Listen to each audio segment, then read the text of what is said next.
सबका मंगल हो। आइए ज्ञान की गंगा में डुबकी लगाएं और अपने अज्ञान को दूर भगाएं। सकल दिगंबर जैन समाज सहारनपुर उत्तर प्रदेश भारत की ओर से आचार्य भगवान के चरणों में तेरी बात नमोस्तु नमोस्तु नमोस्तु करते हुए, और जब भव्य आत्मा यूट्यूब निर्भय वाणी चैनल के माध्यम से इसका आनंद ले रहे हैं, उन समस्त भव्य आत्माओं की ओर से गुरुदेव को नमोस्तु करते हुए तेरी बात आज का ये कार्यक्रम प्रारंभ कर रहा हूँ, जिसका नाम है आपके सवाल गुरुदेव के जवाब आए। और आज के इस कार्यक्रम में पहला प्रश्न लेकर के हमारे बीच में उपस्थित होंगे श्रीमान अनिल कुमार जी जैन, सीए व्रती।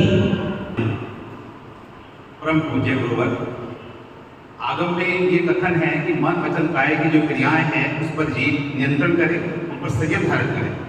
लेकिन प्राय ये देखने में आता है वचन और काया की क्रियाओं पर तो नियंत्रण हो जाता है आंशिक रूप से, लेकिन मन प्रतिक्षण पाप करता रहता है। जैसे कि महामत्स्य जो समुद्र में सागर में मछली होती है, उसके कान में बैठा हुआ कंदुल मत्स्य प्रतिक्षण पाप करता है, अनंत पाप करता है, और उस पाप कर्म के आश्रम की वजह से ही 7 नरक का क्रम बंद करता है। तो पूज्य श्री कृपया मार्गदर्शन प्रदान करें कि जीव मन की क्रियाओं पर किस प्रकार नियंत्रण स्थापित करें। अनिल जी पृथ्वी आशीर्वाद। आपका प्रश्न है मन पर नियंत्रण कैसे किया जाए, क्योंकि मन से पाप ज्यादा होता है, काय और वचन से कम होता है। और उदाहरण दिया कि जैसे तंत्र मंच है, वो ऐसे भाव करता है, साथ में नरक चला जाता है। तो देखिए मन दोनों काम करता है, अच्छा भी करता है और बुरा भी करता है। कोई भी जीव अंतर्मुख से ज्यादा टिक नहीं सकता एक जगह।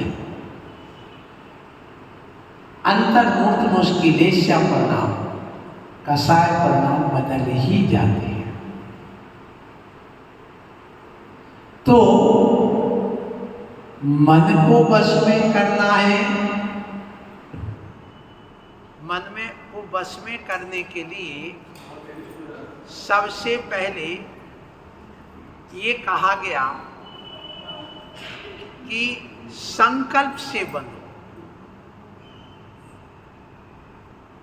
यही वजह है कि जब बच्चा 8 साल का हो जाता, उसको कुछ आए या ना आए, उसको नियम दिला देते कि आज से तुम अष्टमूल गुण धारण करोगे, मांस नहीं खाओगे, शराब नहीं पियोगे और चोरी नहीं करोगे, मधु शहद का सेवन नहीं करोगे, सप्त व्यसन का त्याग करोगे। तो मन ये ध्यान रखता, जब संकल्पित हो जाता है तो जब भी यदि उसके परिणाम उस पाप की ओर जाते हैं तो उसको तत्काल दूसरे क्षण में उसको लगता, अरे मैंने ऐसा नियम दिया है। मन को बाद में वश में किया जाता है, पहले संकल्प को धारण किया जाता है। तो जो व्यक्ति संकल्प ले लेता, संकल्प से बंध जाता है, वो बहुत बड़ा कार्य कर लेता है। मन का स्वभाव है बहना। जैसे नदी के पानी को बहाव को आप देखते हैं, उसको रोकना हो तो क्या करोगे? बांध बांधोगे। बांध बांधने पर भी पानी रुक जाएगा क्या? नहीं। बस इतना है कि जो पानी अभी नीचे की ओर बह रहा था, वह पानी ऊपर की ओर बहना चालू हो जाएगा। और बहते बहते जैसे वो लेवल में आएगा उस बांध के, तो बाहर हो जाता है।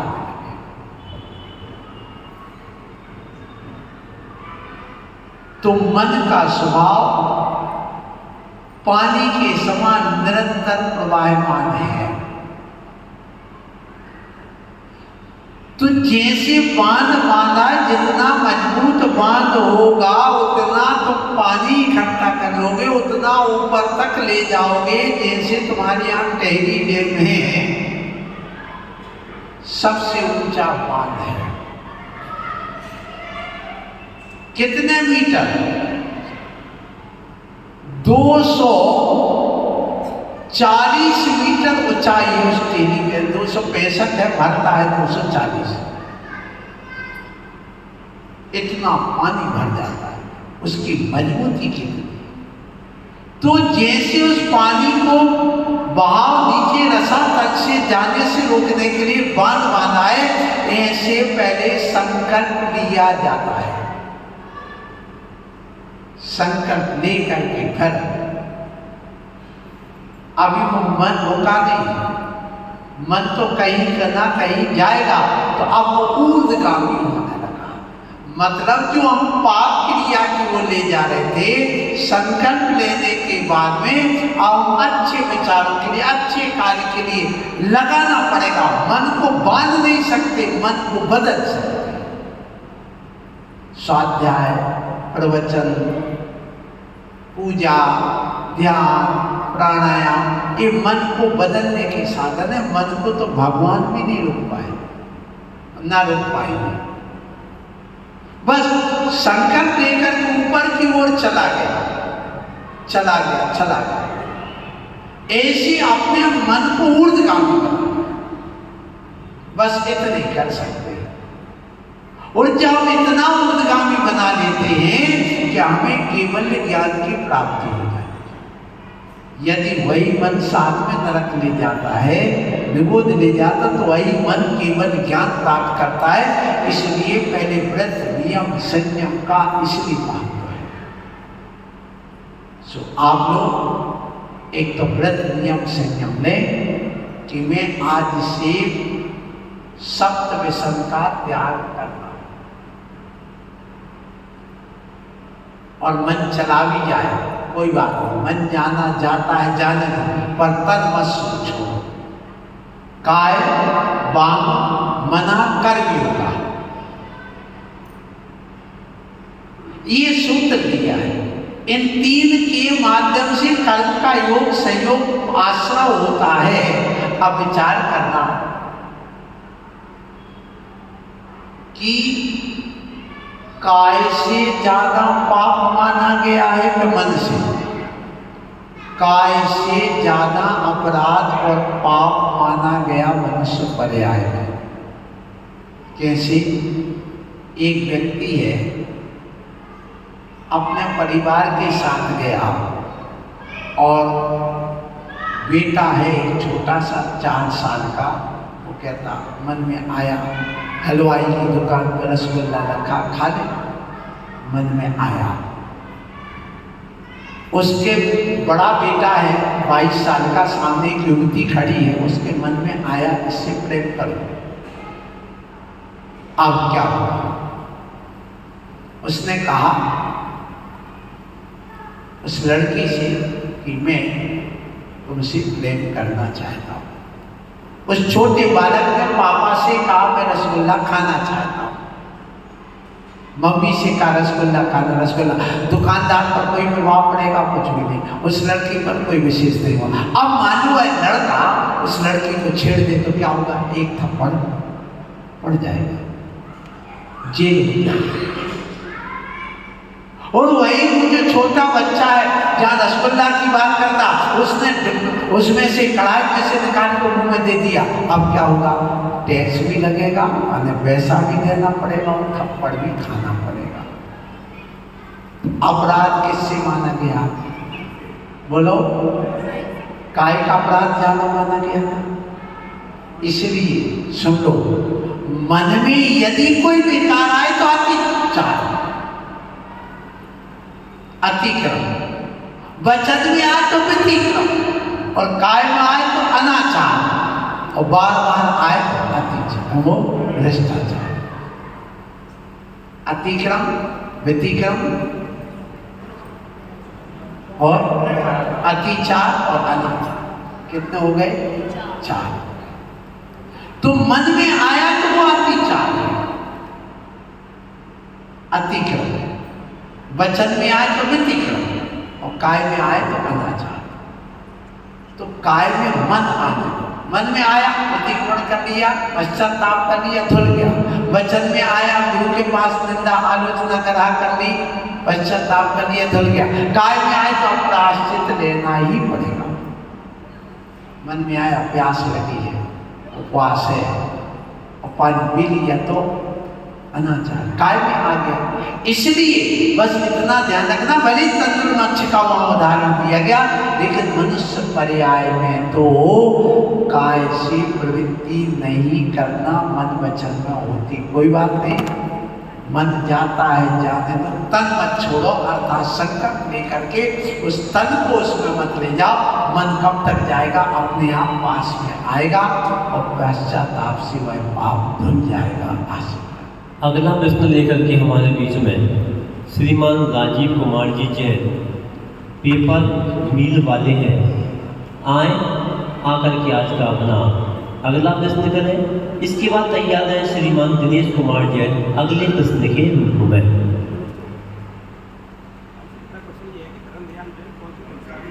थोड़े जोर से बोलिए। धर्म ध्यान कौन से गुण स्थान से होता है? धर्म ध्यान। बहुत अच्छा प्रश्न है, आप लोग नहीं सुन पाए। प्रश्न ये है राजीव कुमार जी पेपर वालों का कि धर्म ध्यान कौन से गुण स्थान से होता है, यही है ना? देखिए, धर्म ध्यान चौथे गुण स्थान से होता है, उसके पहले धर्म ध्यान नहीं होता है। पहले गुण स्थान में आर्त और रौद्र ध्यान है, दूसरे गुण स्थान में भी आर्त और रौद्र ध्यान है, तीसरे गुण स्थान में भी आर्त और रौद्र ध्यान है। वहां पर सम्यक मिथ्यात्व होने से तीसरे गुण स्थान में मिश्र कोई ध्यान होता नहीं, इसलिए उसको उसी में कर्मित कर लेना चाहिए। अब चौथे गुण स्थान में 3 ध्यान है, आर्त ध्यान, रौद्र ध्यान और धर्म ध्यान। 5वें गुण स्थान में भी यही है, 6वें गुण स्थान में भी यही है, और 7वें गुण स्थान में भी आर्त ध्यान नहीं है, ना रौद्र ध्यान है, वहां धर्म ध्यान। चलो 6वें तक तो 2 ध्यान, आर्त ध्यान और धर्म ध्यान। वहां रौद्र ध्यान नहीं, 6वें गुण स्थान। 7वें गुण स्थान में सिर्फ धर्म ध्यान है। कौन सा है? पर शुक्ल ध्यान नहीं है। आप समझना, चौथे और 5वें गुण स्थान में 3 ध्यान, आर्त ध्यान, रौद्र ध्यान और धर्म ध्यान। 6वें गुण स्थान में 2 ध्यान, आर्त ध्यान और धर्म ध्यान। 7वें गुण स्थान में धर्म ध्यान, और 8वें गुण स्थान से शुक्ल ध्यान। कहाँ तक? 14वें गुण स्थान तक। इसलिए सुनिए, आप इस बात को समझिए कि जो धर्म ध्यान है उसके साथ आर्त और ध्यान भी उसी समय हुए हैं सर, आगे पीछे होता है क्या?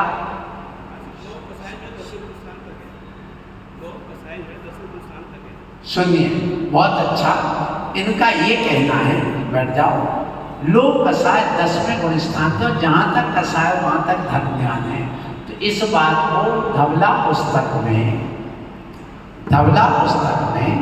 अर्थात वीरसेन आचार्य महाराज ने और कसाय पावर में इस बात का खुलासा किया गया है। वो 10वें गुण स्थान तक धर्म ध्यान, तो 2 मत हो गए। प्रवाहमान है 7वें गुण स्थान पर, एक मत ये आ गया कि ये धर्म ध्यान कहां तक है? 10वें गुण स्थान तक। 11वें गुण स्थान में प्रथम शुक्ल ध्यान, 12वें गुण स्थान में प्रथम और द्वितीय दोनों, और दूसरे शुक्ल ध्यान होते केवल ज्ञान की प्राप्ति हो जाती। फिर इसके बाद में 13वें गुण स्थान में तीसरा शुक्ल ध्यान और 14वें गुण स्थान में चौथा शुक्ल ध्यान। पृथक पृथक एकत्र मिलकर और सूक्ष्म क्रिया प्रतिपाती और विपरीत क्रिया निर्वृत्ति, ये 4 शुक्ल ध्यान होते हैं। उनमें इस ढंग से विभाजन भी किया गया है। आशीर्वाद। अगला प्रश्न लेकर के हमारे बीच में श्रीमान दिनेश कुमार जी जैन उपस्थित हो रहे हैं। आए और आकर के आज का अपना अगला प्रश्न करें।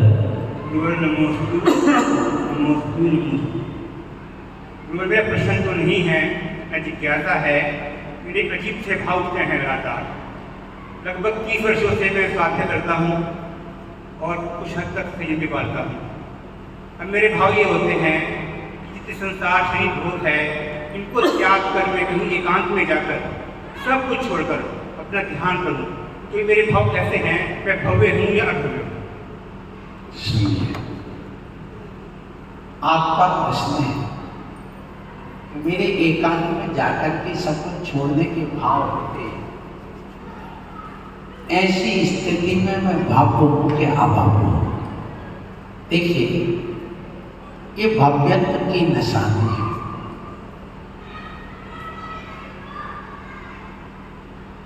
जैसे आपने प्रश्न किया, ऐसे ही सन 77-78 की बात बता रहा हूं, 75-76 के मान आचार्य गुरुवर विद्यासागर जी महाराज कुंडलपुर में विराजमान थे और उन्होंने प्रवचन दिया। एक श्रावक ने प्रवचन सुना कि वंदना में ऐसे भाव होना चाहिए, होना चाहिए, वो होना चाहिए। और सुबह से वह वंदना करने गया, रविवार का प्रवचन सुन के सोमवार को वो वंदना करके आया। तब तक आचार्य श्री आहार करके लौटे थे। ठीक 10:30 बज रहे थे और उसकी बस बिल्कुल हार्न बजा रही थी। बस से जाना था उसको दमोह, तो वो दौड़ते दौड़ते आए। महाराज उस समय जैसे हम लोग अभी मिल लेते ना, आप लोग हमसे मिल लेते हैं, वैसे आचार्य श्री के पास 10-20 लोग रहते थे, बच्चे बैठे रहते थे, बात करते रहते थे और वो अपनी कविताएं लिखते थे, सुनाते थे, बच्चों को भी कुछ सुना देते थे। ऐसी उनकी चर्या उस समय थी। तो बोले महाराज अभी एक विकल्प है, मैं भव्य हूँ कि अब आपने कहा था ऐसे परिणाम होना चाहिए वहाँ जाने के, पर मेरे परिणाम तो ऐसे नहीं हुए। मैं बाबू हूं क्या बाबू, मुझे चैन नहीं है। मुझे उत्तर बता। आचार्य महाराज ने क्या उत्तर दिया? मैं कहीं अभव्य तो नहीं, मैं भव्य हूं कि नहीं, ऐसा विचार भव्य को ही आता, अभव्य को नहीं आता। बस इसी में उसका उत्तर मिल गया। आपसे भी मैं कहूँगा कि अभव्य को तो विकल्प ही नहीं आता कि मैं अभव्य तो नहीं कह। ये विकल्प किसको आता है? भव्य को। इसलिए आशीर्वाद भव्यत्व की निशानी है, एकांत में जाकर के धर्म ध्यान करने की। अगला प्रश्न लेकर के हमारे बीच में श्रीमान नीरज कुमार जी जैन उपस्थित हों। आए आकर के अपना अगला प्रश्न करें।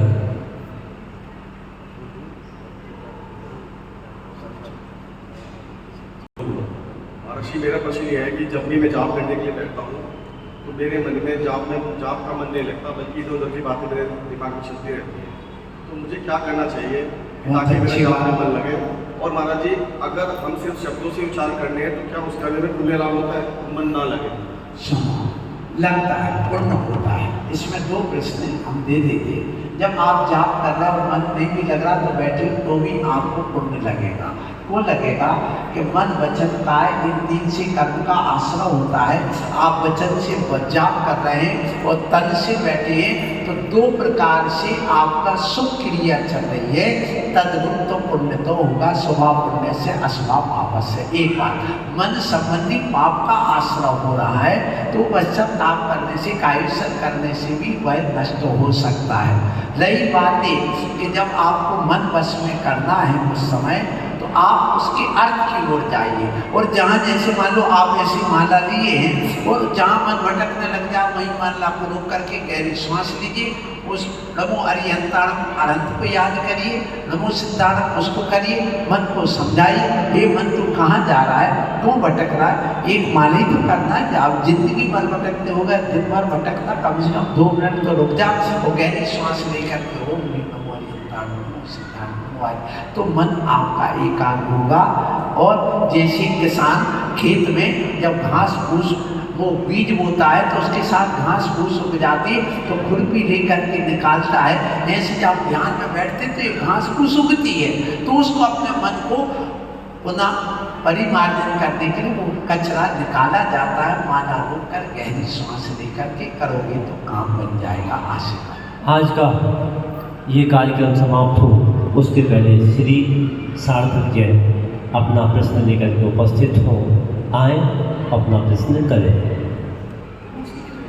मेरा प्रश्न ये है कि अग्रवाल जैन क्या होते हैं? अग्रवाल जैन क्या होते हैं, प्रश्न है इस बालक का। इसका उत्तर थोड़ा लंबा है। देखिए, हमारे यहाँ पर एक अग्रसेन महाराज हुए, राजा अग्रसेन, अग्रसेन, अग्रसेन, ये पुराण ग्रंथों में भरे पड़े। ये सब जैन धर्म के अनुयायी थे। कौन थे? जैन धर्म अनुयायी थे। और उनके राज्य में जितने भी लोग रहते थे तो उनके 18 पुत्र थे। कितने? किसके? अग्रसेन। तो ये गोत्र बने 18। कितने गोत्र? जो महापुरुष आदि विशेष होते थे वे अपने नाम से गोत्र चलाते थे। तो उनके गर्ग, मित्तल, गोयल आदि ये 18 पुत्र थे। और राजा ने एक आदेश दिया था कि तुम्हारे जब मेरे राज्य में कोई भी व्यक्ति आए वो घूम कर आए और किसी नगर में आके बसना चाहता है तो एक व्यक्ति उसके लिए, यदि 50 घर है तो 50 व्यक्ति 50 दिन तक, एक दिन तक लगातार उसको भोजन कराए और एक ईंट उसको दान में दे और भूमि में दूंगा जिससे वह मकान बना वहां रह जाएगा। ये उनका आदेश था। तो उसी समय हमारे यहाँ पर एक लोहाचार्य हुए हैं, आचार्य लोहाचार्य। और उन लोहाचार्य को क्या होगी, बीमारी हो गई और वे 92 वर्ष की उम्र के थे। तो उन्होंने संलेखना का संकल्प कर लिया, अन्न जल का त्याग कर दिया और आचार्य पद छोड़ करके संलेखना को बैठे और 5 दिन उपवास किया और 6वें दिन वो स्वस्थ हो गए। वो कहते हम तो आहार करेंगे, अभी संलेखना नहीं। तो सबने कहा, मुनियों ने, महाराज हम आपका नियम नहीं तोड़ेंगे, आप अन्न जल का त्याग कर चुके हैं। बोले वाह, मैं आचार्य रहा हूँ 1 साल नहीं 50 साल आचार्य रहा हूँ, आप मुझे प्रायश्चित दे दो। कोई शिष्य गलती करता तो प्रायश्चित दिया जाता है। तो सब आचार्य ने सोचा चलो इसकी बात है, नहीं तो मेरी इसकी गति बिगड़ जाएगी। तो सबने नियम वो लिया कि देखो, जो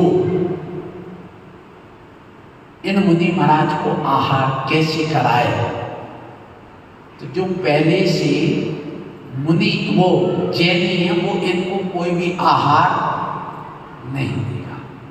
क्या कहा? जो पहले से जैन धर्म अपनाता वो आहार नहीं देगा। और जिस गांव में एक भी जैनी है उससे भी आहार नहीं देगा, क्योंकि ये आहार देंगे तो इन मुनि का व्रत तोड़वाएंगे तो इनका सम्यक दर्शन नष्ट होगा। इसलिए जो भद्र परिणामी है और जो जैन बन करके आहार दे, क्या कहा? जो जैन बन करके आहार दे उनसे आहार ले सकते। तो वहां से व्यवहार करते करते अग्रोहा ग्राम पहुंचे। और वहाँ के पास में इस जंगल में, घने जंगल में 80 किलोमीटर जा करके एक गांव ऐसा मिला जहाँ एक भी जैन नहीं था। और भट्टे पर जाके बैठ गए और बैठने के बाद उन्होंने कहा, लोगों ने सुबह सुबह, बाबा जी क्या है, कपड़े लाऊं? बोले नहीं। भोजन लाऊं? भोजन करे बिना नहीं जाने देंगे। बोले भोजन तो करूँगा लेकिन मेरा नियम है, उस नियम के अनुसार दोगे तो करेंगे। क्या नियम है? 3 नियम लोगे, रात्रि भोजन नहीं करोगे, पानी छान के पियोगे, प्रतिदिन अभिषेक पूजन दर्शन करोगे तो हम आहार लेंगे, नहीं तो यही हम अपने प्राण छोड़ देंगे। बोले हम देंगे। राजा से पूछे ऐसी समस्या? हाँ। बोले दो, और तुम्हें जैन धर्म अपनाना पड़ेगा। बोले हाँ ठीक है हम अपनाएंगे। राजा का फरमान कि हाँ आप अपनाओ। तो उस समय क्या होता है कि वहाँ पर जो मुनिराज थे उन्होंने एक लकड़ी की तत्काल बड़े को बुला के प्रतिमा बना दी और उस पर सूर्य मंत्र कर दिया और तत्काल अभिषेक करा के और उनके लिए दर्शन पूजन का नियम दे करके और उनके पास उन्होंने पड़गा करके विधि बता दी और आहार ले लिया। तो जो जितने भी विठ्ठल गोयल थे वो तो जैन थे ही, अग्रसेन स्वामी के सारे बेटा बेटी और सारा खानदान और धन वाले, लेकिन जो नए बने उनको अग्रवाल जाति दे दी अग्रसेन के नाम से। तो वर्तमान में जितने भी अग्रवाल हैं वे सब जैन थे, लेकिन उनके पहले संबंध वैष्णव से भी थे, तो कुछ बदल गए और कुछ अभी जैनी रह गए। ये उनका इतिहास है। भाषा ऑनलाइन ही ना सही, ऑफलाइन ही ना सही तो ऑनलाइन। आज के प्रश्न समय के कारण भेंट चढ़ गई, कोई बात नहीं, कल फिर उपस्थित होंगे ऑनलाइन प्रश्नों के माध्यम से।